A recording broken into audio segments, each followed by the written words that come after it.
Por favor respóndeme, si eres tan amable, de decirme cuáles fueron los primeros retos acerca de tu primera práctica de campo y cómo solucionaste esto al salir. O sea, ¿con qué barreras te enfrentaste y cómo las solucionaste? Al salir rumbo A tu práctica. Ok. ¿Cuáles eran tus primeros problemas? ¿A qué te enfrentaste primero y cómo solucionaste esto? Primero que nada, mi problema más grande fue el hecho de que como yo me había criado ahí, digo, justo eso me creó la que le llaman una ceguera del investigador, ¿no? Que es cuando, como lo tienes ahí, has estado conviviendo con eso, lo vuelves invisible porque lo adaptas, lo adoptas a tus criterios. Entonces me costaba mucho trabajo hacer, por ejemplo, el glosario en las 5 categorías, porque si bien en unas categorías yo estaba muy segura, como en las expresiones locales y como en la terminología de la gastronomía, por ejemplo, había muchas cuestiones, por ejemplo, de herbolaria y también algunas de gastronomía. En toponimia fue donde fue mi coco, la verdad. ¿Por qué? Porque si bien yo estaba estudiando una cuestión cultural, no tenía que olvidarme, o no tengo que olvidarme que estaba trabajando con una cuestión lingüística, sociolingüística también, o sea, dialectológica.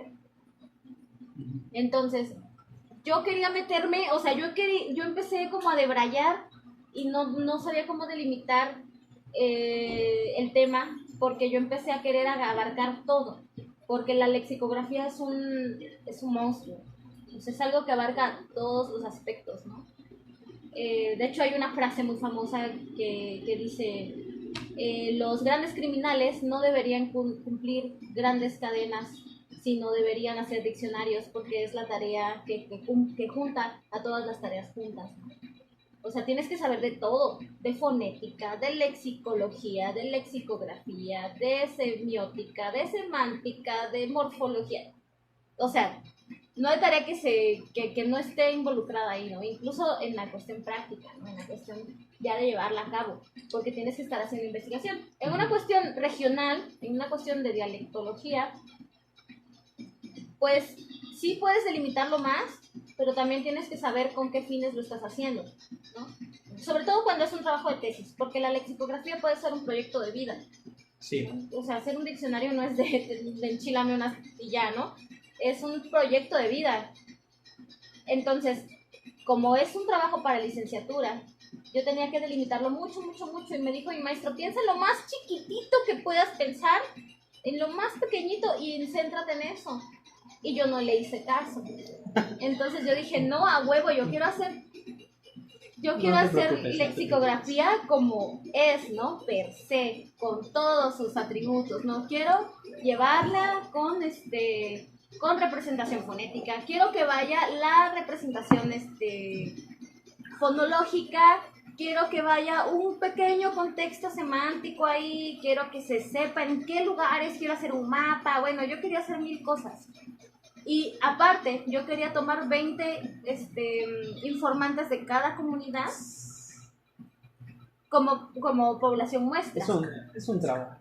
Ahora, piensa, son 3 cabeceras municipales, pero en las 3, por lo menos hay entre 100 y 200 municipalidades o comunidades, congregaciones o asentamientos, ¿no? Obviamente no iba a poder hacer eso, entonces decidí quedarme nada más con las 3 cabeceras y tomar nada más 12 personas de cada lugar. Entonces se convirtieron en 36 personas. Que seguían siendo bastantes. Pero entonces dije, bueno, ¿cómo lo puedo solucionar? Lo que pensé fue en un trabajo que hice con el maestro Hernán, que él en la clase de dialectología nos hizo hacer un corpus de términos regionalismos, y nos llevó a Veracruz a preguntarle a las personas con imágenes, ¿cómo le llaman a ustedes a esto, no? Y la imagen de una aquí les llaman besuconas, me parece, pero allá les llaman teteretes, les llaman cuijas, les llaman de diferentes formas, ¿no? También es porque hay una gran variedad, y claro que va a depender mucho del lugar, como el ejemplo que nos ponen siempre de las escalas de blanco de los Hopis. ¿no? Ellos tienen como 40 y tantas escalas de blanco. Y a ti cada escala, cada tono de blanco tiene un nombre diferente, porque eso quiere decir un estado físico de cómo está la nieve, el hielo, etcétera, ¿no? Entonces, claro que si nos vamos para este lado, el color verde, por ejemplo, nosotros tenemos muchas tonalidades de verde que en otros lados no existen, ¿no?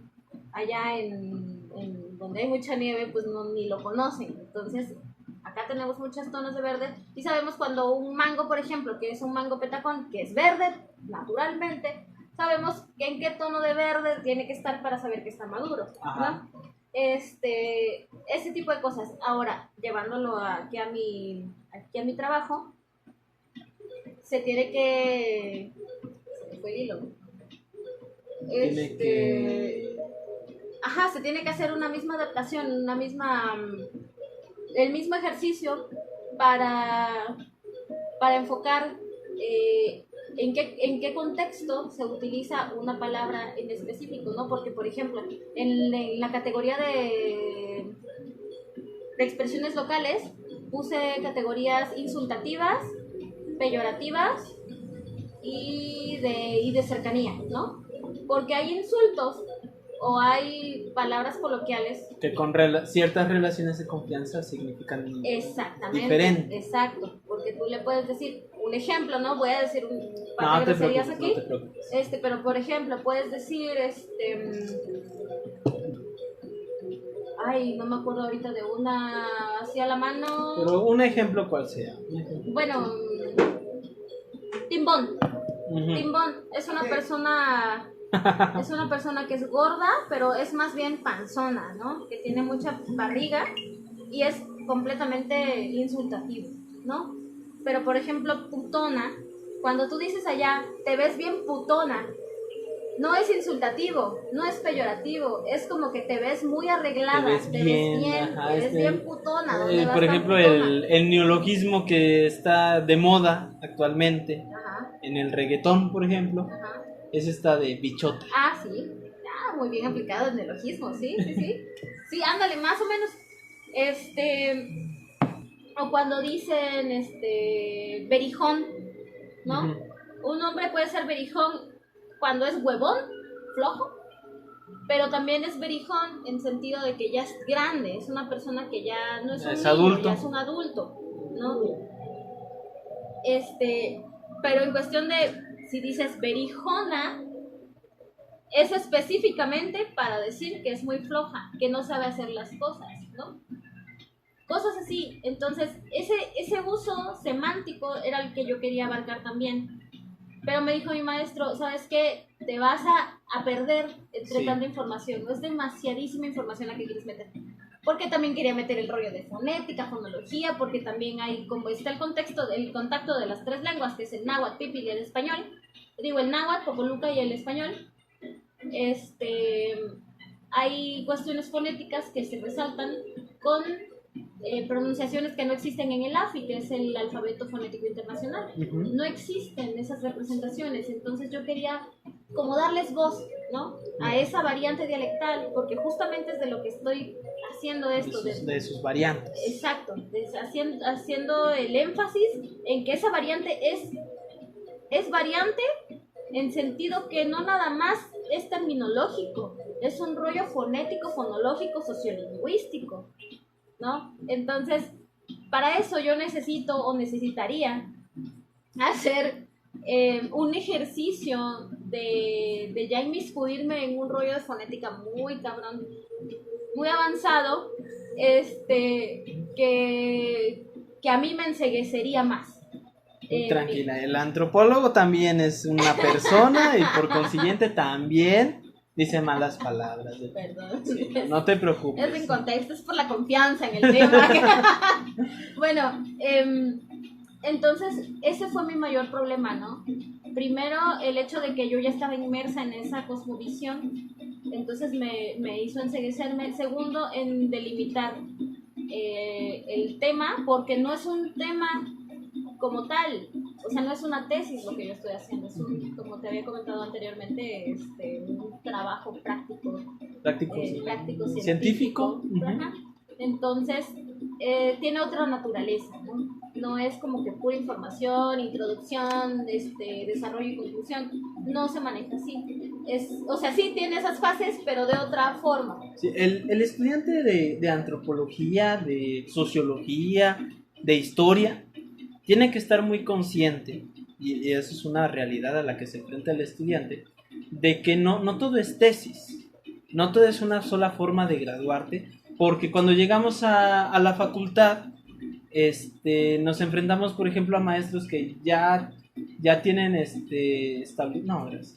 ya tienen establecida esta idea de que el estudiante va a hacer una tesis. Yo, como estudiante de antropología histórica, estoy trabajando en un ensayo y en su momento es criticado porque hay, por ejemplo, muchas personas que dicen, es que eso no es un trabajo en realidad de investigación, técnicamente es un trabajo de reflexión. Entonces, querido estudiante, tienes que entender esto. No puedes medir las realidades tal cuales con el método científico establecido sociológico, que siendo científicos sociales seguramente te lo conoces al derecho y al revés, me lo conozco al derecho y al revés, tu estudiante probablemente de igual, sino que tienes que empezar a plantear cómo vas a analizar esa realidad y cómo la vas a proyectar en un trabajo de investigación. Puedes hacer tesis, hacer tesina, hacer ensayo, trabajo práctico científico, monografía también existe. La carrera de antropología social en la UV también tiene esta cuestión de, corrígeme si me equivoco, Panini, pueden hacer unas como bitácoras de su trabajo durante su línea de investigación y con eso se pueden graduar. Sí. Entonces, también es criticado. Sí, mucho. Pero pues es una forma de poder manifestar toda esta investigación que está haciendo el estudiante, a la que no tiene acceso, por ejemplo, el físico, el químico, el biólogo, porque trata con fenómenos naturales que están en la naturaleza y que tienen que ser cuantificables con ciertas reglas. Vuelvo a lo mismo, las reglas del método científico sociológico. Esta cuestión de experimento, hipótesis, experimentación y resultados. Y después volver a repetir el experimento. Las realidades sociales con las que trabajamos los antropólogos no son así. Entonces creo que esa es una parte muy importante que hay que tener muy sensible, la verdad. De hecho, incluso dentro de los trabajos prácticos hay 3 modalidades, que es el trabajo práctico teórico, trabajo práctico científico y trabajo práctico didáctico, me parece, o pedagógico, algo así. Entonces, yo todavía no sé bien, porque apenas estoy en eso, si me voy a ir al científico o al didáctico, porque es una herramienta didáctica al fin lo que yo estoy haciendo, es sí, material es un glosario a grosso modo. Sí, es vaya, bueno, el título como tal es una muestra lexicográfica, pero es como un corpus lo que yo estoy tratando de hacer. Un glosario, un vocabulario, tiene varios nombres, pero todavía está agarrando forma, ¿no? La idea central es hacer una especie de diccionario de regionalismos, pero a grosso modo, ¿no? En un rollo muy a lo micro, justamente porque un diccionario es un proyecto muy largo, ¿no? Muy como largo, para una sí, licenciatura. probablemente te puede dar material hasta para el doctorado. Exactamente, entonces ahorita es algo muy sencillo lo que estoy haciendo, pero vaya, entra dentro de esa categoría, pero también es importante recalcar que no solo existe esa categoría, sino que esa categoría tiene otras 3 modalidades, ¿no? Ese es mi punto. Bueno, Panini, la segunda pregunta, si eres tan amable. Sí, claro. ¿Cuáles fueron estos primeros retos, barreras, que te enfrentaste al emprender tu práctica de campo? Y como estudiante, como persona, si es necesario también, porque es verdad, ¿cómo lo solucionaste? Bueno, como estudiante o como lo dice en aquel caso el director de la carrera de antropología social, el ahora ya doctor Cardeña, antropologuitos nos dice, ¿no? Porque ya somos casi parte, colegas de ellos, ¿no? No importa dónde nos estemos situados, en qué semestre, pero somos antropologuitos porque estamos tratando de antropologizar la vida, ¿no? el primer punto en el cual yo tuve como que ese conflicto en el cómo abordar mi temática o cómo saber conformar las partes de de un cuadro en el cual yo pudiera abordar mi temática, pues fue la postura ideológica, porque en antropología social, como lo platicábamos con lo de teorías de cultura, pues hay un bagaje, ¿no? De lo que es la terminación cultura y también los personajes, los cuales la han abordado, ¿no? Y nosotros mismos, al ser estudiantes de antropología, ¿cómo tratamos no de abordar, sino de llevar a cabo ese término de cultura para poder abordar nuestras temáticas, ¿no? Una clase, así como lo mencionaba la compañera de antropología social, que nos funciona mucho es la clase de métodos de investigación, la cual nos enseña a diferenciar totalmente porque uno viene con una complejidad de un bagaje de posturas, de que si somos positivistas, Ajá. si somos esto, De si hecho, somos es algo aquello, que ¿no? durante el primer semestre de la carrera, primero, segundo semestre que Sí, nos sí. enfrentamos a esto, empezamos a tratar de identificarnos con estas teorías y cuando escuchamos los objetos de estudio de distintos compañeros, tratamos de establecer esta barrera de, no es que tú eres relativista, no es que tú eres evolucionista, o si en su caso es criticado, ahora eres neoevolucionista. Sí, sí, sí, esos son a veces los parámetros que vamos escalonando, ¿no? Porque la verdad, había un profesor que la verdad era muy riguroso, ¿no? En esa carrera, que era el maestro Juan Rodríguez. Sí, Que por hablaba supuesto, mucho. muchos decían que era el filtro de la Sí, antropología sí, o social. sea, si aguantabas ese tipo de cátedra era porque la verdad sí tenías el estímulo para seguir adelante con ese tipo de carrera, ¿no? Porque nos daba una cosmovisión, una perspectiva muy diferente, ¿no? Ujú. Entonces, con él empezamos, como tú lo dices, en los primeros semestres a identificar nuestra identidad, qué personaje traemos, porque no es nuestra persona propia. Traemos un personaje adquirido de toda esa información que nos hace cuestionarnos sobre el aprendizaje que queremos obtener, El ¿no? personaje de ser ya antropólogo, que Podría, es nuevo. Ajá. podría llamarse de esa forma, porque ¿de qué o de qué otro rubro vas a conseguir esas respuestas en las cuales tú te estás cuestionando cada rato, ¿no? Ujú. Tienes que encontrar un rubro en el cual te desenvuelvas, como tú lo decías.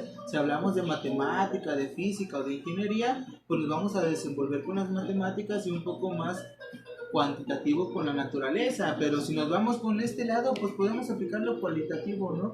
Tratar de buscar ex- esa experiencia que no te da la verdad cualquier carrera, porque sinceramente yo cuando estaba en sociología, sí te puedo abordar que la forma en la cual abordan sus tesis no es la misma que llevamos, ¿no? Ujú. Ellos se van más con lo cuantitativo, sobre la estadística, sobre el número, y esas son las cosas en las cuales yo te podría, desde mi humilde opinión, decir que era una carrera cuadrada, porque no se trataban de involucrar más con el fenómeno, con el individuo. Y una maestra, una doctora, la verdad, de sociología, la doctora Mayaver, fue la que un día me abrió así el conocimiento total y me dijo, el verdadero investigador es el que está fuera y dentro del fenómeno social, ¿no? Y sinceramente el sociólogo siempre está fuera, el antropólogo se tiene que involucrar. Y eso es lo que a mí me agradó, ¿no? Buscar esa forma, ¿no? Esos fueron los obstáculos que yo presenté al principio, ¿no? Con mi manera de pensar y ahorita todavía eso ya no lo cuestiono, pero sí cuestiono otras cosas como el hacia qué tipo de pensamiento me dirijo, hacia dónde condujo mi carrera o mi temática, porque en antropología, en la línea de investigación social, hablando de antropología social, pues se abren 4 o 5 líneas de investigación diferentes y hasta alguna vez, como lo decía ella, se ponen los paradigmas del por qué yo voy a entrar a cuerpo y género, ¿verdad? Van a llevar parte de su cultura, pero van a tener que adaptarse a la otra cultura en la cual se están desenvolviendo, ¿no? Y esas materias como indigenismo, como métodos de investigación y como antropología urbana, fueron las que me enseñaron que hay que delimitar, como le decía la compañera, y sí hay que hacer caso. La primera cosa en la que le puse atención fue cuando un compañero más adelante que de mí dijo, toma tus proyectos que ya están un poco más avanzados con los maestros que ya te han leído, porque ellos ya saben cómo piensas, de dónde vienes. No te van a decir esto no, sino te van a decir yo ya te conozco, pero abórdalo de esta forma. Y eso es lo que a mí me ayudó como que a relacionarme con maestros que la verdad, aunque ellos pensaran que no tuviera interés o que no me trataba de involucrar a sus clases, para mí eran como que la absorción total de una sabiduría que yo podía implementar en más adelante hacia mi trabajo, ¿no? Y esos son los límites, pero a la vez hay herramientas, como te lo enseñan, ¿no? Sí, sí. Hay herramientas que te enseñan que puedes tomar vertientes y como lo dijera una palabra, aunque suena así un poco rimbombante, ¿no? Los caminos se hacen escíndidos, ¿no? O sea, puedes ir por aquí, por allá, pero a últimas va a llegar un momento que hay una X, ¿no? Se tienen que cruzar y eso estamos hablando del por qué yo, siendo antropólogo social, estoy casi 60-70% involucrado más con la lingüística que con antropología social. Pero pues mi trabajo está aquí porque es urbano, son de grupos vivos, que todavía estamos aquí, contemporáneos.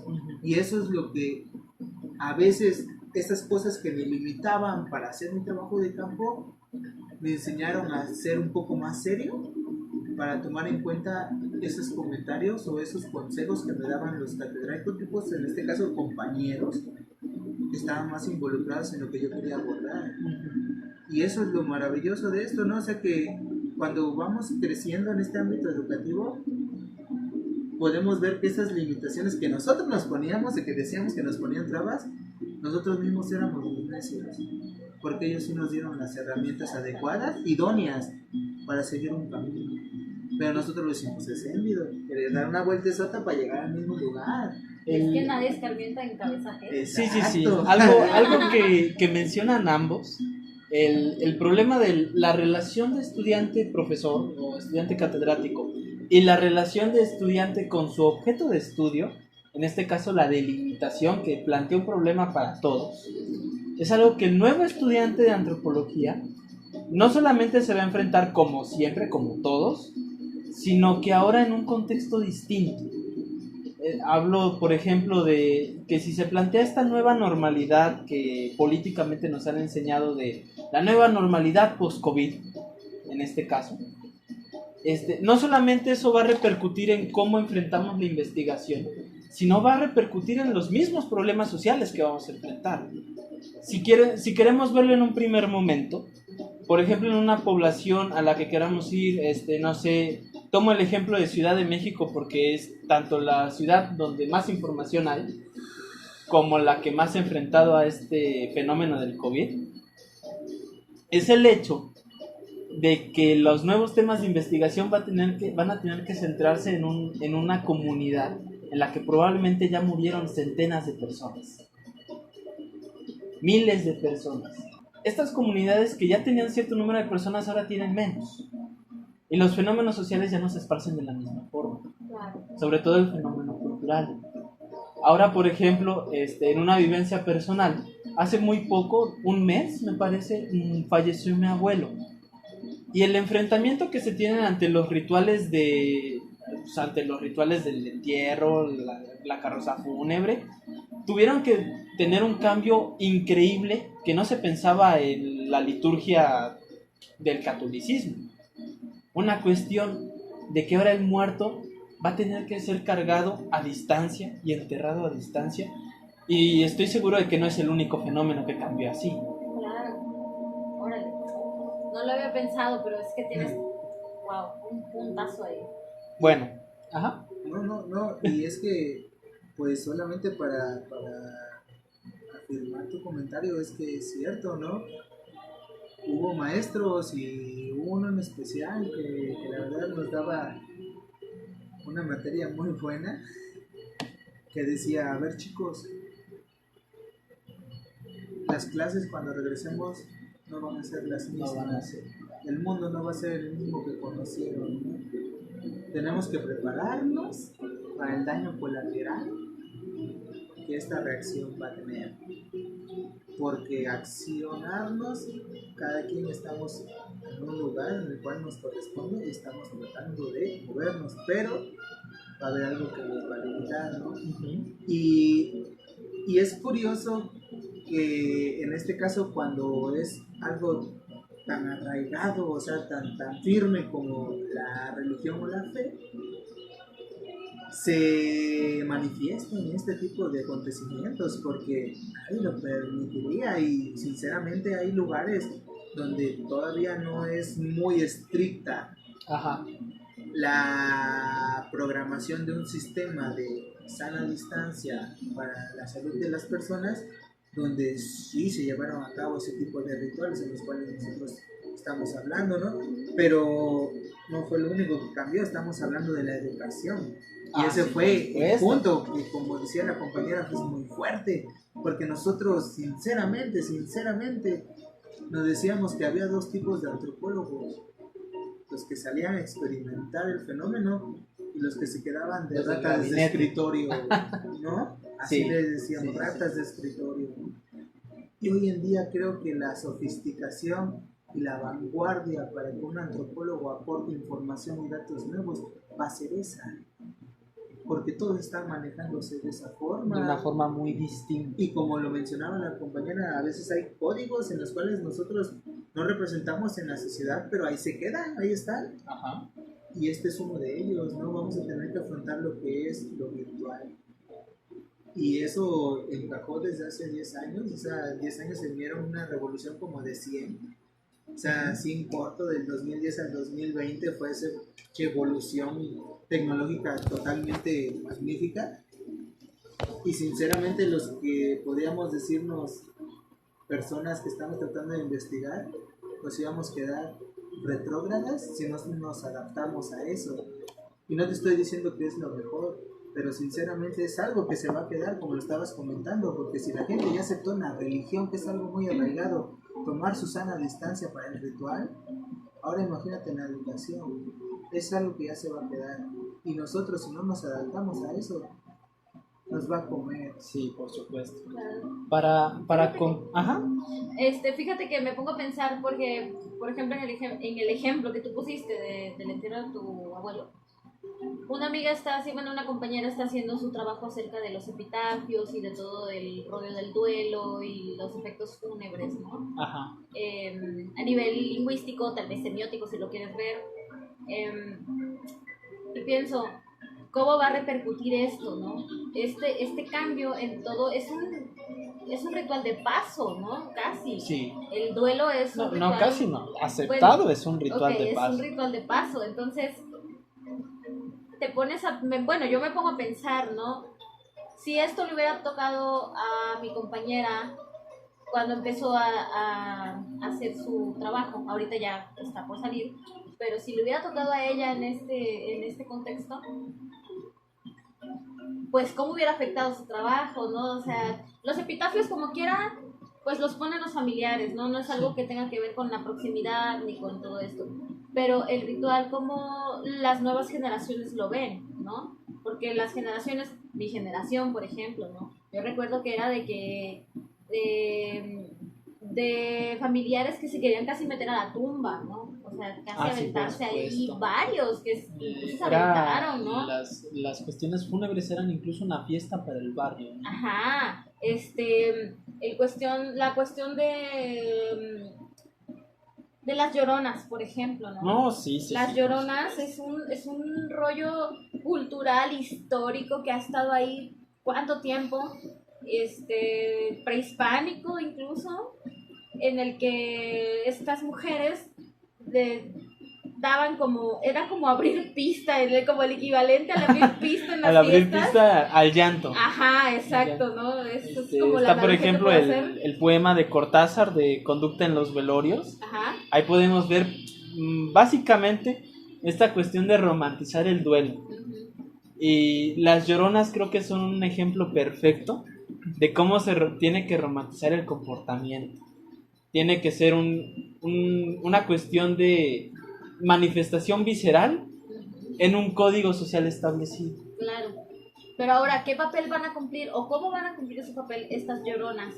Con la sana distancia, Ajá. con cubrebocas, con todas estas limitaciones que van a crear un desapego físico por el momento. Más adelante va a ser un desapego emocional, un desapego social, un desapego ya a niveles más críticos que pueden, yo creo, que llegar a deshumanizar a las personas. Deshumanizar, ¿no?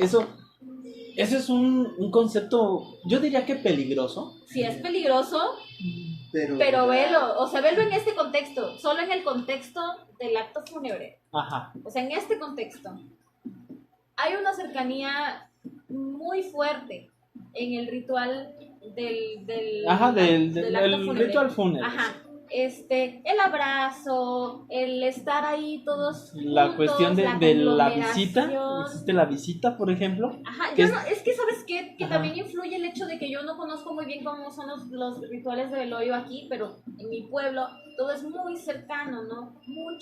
Todos tienen, es la conglomeración de todo el pueblo, ¿no? Allá las carrozas fúnebres, pasan por todo el pueblo en el pasan por desfile. todo el pueblo, pero pasan caminando. Aquí pasan Sí. en carro, ¿no? Pero allá pasan caminando, son todos juntos, es una conglomeración de gente. Pero ahorita con esta nueva normalidad, pues ya no hay una multitud de gente como tal acompañando culturalmente al muerto, a su féretro, a su lugar de descanso. Su lugar final de descanso. Y después de esto es como una especie de fiesta, ¿no? En mi pueblo. Sí. No una fiesta, sino un... Sí, en términos prácticos, sí es fiesta. Ok. Es una celebración. Sí, llamémosle fiesta entonces. Y justo es ahí, ¿no? Que toda esa gente conglomerada del pueblo iban a una sola casa y se cerraba la calle y era un evento, vaya, casi que masivo, ¿no? O sea, masivo en contexto, ¿no? Sí. Pueblo. De acuerdo al contexto. Sí, claro. Entonces, yo no sé, aquí en Jalapa, no sé qué tanto está afectando, tú me puedes decir eso. Yo puedo decir que esta realidad que tú me estás pintando, en mi contexto, es un shock tajante, o sea, muy fuerte, ¿no? Yo no sé cómo eran antes y cómo son ahora, por ejemplo, los actos fúnebres aquí en Jalapa. Bueno, pues te voy a decir la verdad. En dicho acto fúnebre de mi abuelo, en paz descanse, se quiso respetar en un primer momento. Se planteó esta reglamentación de solo los familiares directos van a ir a acompañar. La compañía, en este caso, que hizo los arreglos fúnebres, que fue Busques del Recuerdo, patrocinanos, puso sus propias reglamentaciones, cuántos podríamos pasar a despedir, cuántos nos tendríamos que quedar afuera. Ellos mismos dieron de su personal para cargar el féretro, ya no nos dejaron cargarlo a los familiares. Y en este sentido, son las compañías las que marcan las pautas. Y te voy a ser sincero, se ignoró. Se ignoró y el saldo fueron aproximadamente 20 enfermos de mi familia directa y 2 muertos de autoridades eclesiásticas.